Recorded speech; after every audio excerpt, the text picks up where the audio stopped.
What's up, guys, and welcome to the weekly Q&A. Our first question this week comes from Joshua Schweitzer, who asks why Han doesn't believe in the Force, considering Chewie fought alongside the Jedi in the Clone Wars. Did Chewie just never tell Han, or does Han think Chewie is an idiot? I don't think Han thinks that Chewie is an idiot, but I can absolutely see Chewie telling him some stories, and then Han, condescendingly patting him on the head, being like, "I'm sure that's what you thought you saw, buddy." I just think that's the way Han is. I mean, there's people in the real world that can be shown actual scientific data and they will just choose to believe the opposite. And I think Han is exactly that kind of person. I mean, in A New Hope, he says, "I haven't seen anything to make me believe in the Force." And then in The Force Awakens, he's seen plenty. He believes. So I think Han is just that kind of stubborn person that needs to find things out and experience things for himself.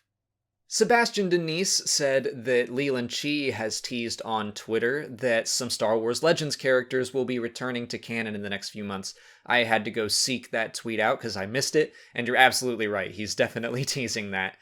I don't know what characters are going to come back. Nothing seems obvious to me. It's more, what stories will we see them come back in? Solo, a Star Wars story, I think we could easily see some characters from his Legends past. I'm going to be holding out hope for the droids, Bollux and Blue Max, until the credits roll. Thrawn Alliances is another one where I can see some characters from Thrawn's Legends past come back, and Dr. Aphra is a safe bet. We already saw her explore some ancient Star Wars history surrounding Rur and the Ordo Aspectu, and all that stuff was from Star Wars Legends originally. And she's an archaeologist, so it's her job to go and seek out ancient Star Wars history. But your guess for what specific characters, I mean, your guess is as good as mine. So I would just kind of temper your expectations. I wouldn't expect us to be getting Darth Revan or Mara Jade just yet. Jared Alexander asks why so many stories seem to take place around the unknown regions or just the Outer Rim in general. I think the easy answer is that the Outer Rim is the biggest region of the galaxy, so it makes sense that if most planets are there, most stories will take place there as well. That said, I really hope we get to visit the core worlds again, because I'm with you. I want to see how they're doing, and in my mind, I guess I assume that they're all doing fine, except for the Hosnian system, but the core worlds seem to pretty much flourish no matter what government is in control. Philip Zur-Needen asks when I think the new animated series will premiere.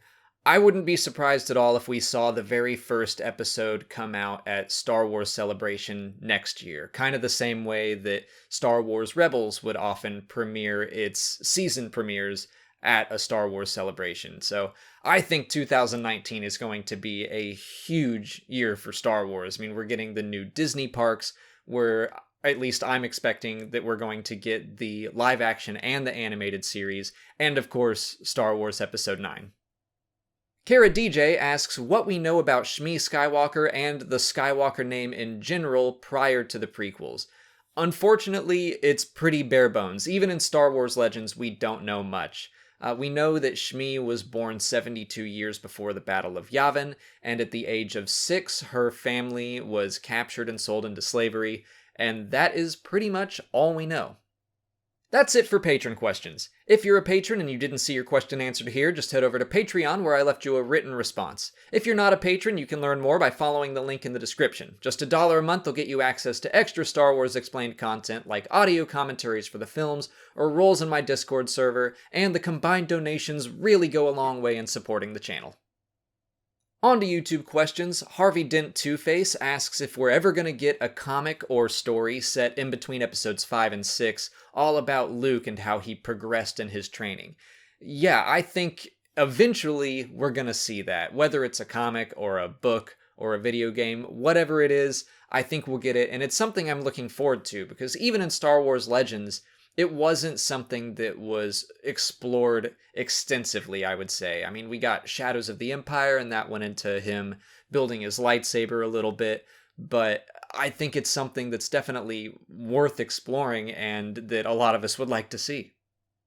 Deadshot 500 wants to know if we're going to see any new Force powers in the final episodes of Star Wars Rebels. I'm going to guess no, but I do think that we're going to learn a lot about the Force. I mean, seeing the Mortis mural with the father and the son and the daughter, and we see what I'm guessing is the daughter as a convor in this kind of spirit world, that just, to me, says we're about to get really mystical. Now, that could translate into Ezra learning some new Force powers, but I guess I'm expecting us to just learn about the nature of the Force rather than see that translated into some new ability. Pumpkin asks how the Jedi knew about the Sith Rule of Two during the Phantom Menace. I mean, it was supposed to be this big secret started by Darth Bane, so how did Yoda know always two there are? I think that it was Pablo Hidalgo that touched on this, but basically it was kind of something that the Jedi heard rumors about, that the Sith had survived this battle that happened 1,000 years ago that supposedly wiped them all out, and that they started this rule of two, but the Jedi were expecting that the Sith would be very aggressive. That was their nature. And the rule of two is all about secrecy and subterfuge. So when the Sith didn't just openly attack, the Jedi assumed, nah, they're all gone, we don't need to worry about it. I do think that the way that Yoda delivers that line should have been done a little bit differently if that were the case, because he says always two there are.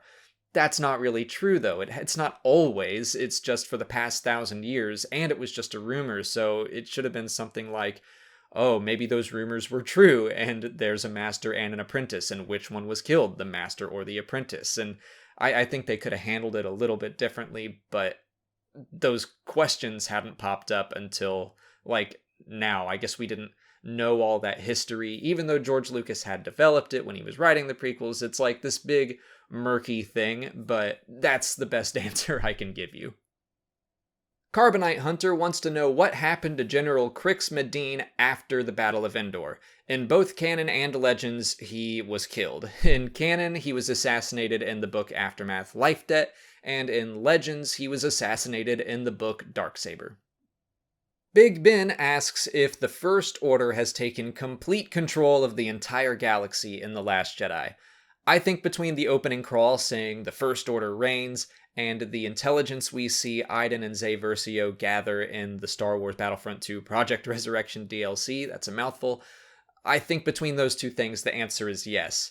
Rey does say in the movie that it'll take them weeks to control all of the major systems, and that's probably true, but I think that the implication is that when we return in Episode 9, yeah, the First Order is going to be in complete control of the entire galaxy. That's all the time I have for questions today. If you want to ask a question for next week's video, just leave it in the comments below or sign up for Patreon to join our weekly Q&A discussion. If you haven't already, please like this video, subscribe to the channel, and follow me on Twitter, Instagram, and Facebook. As always, thanks for watching, and may the Force be with you.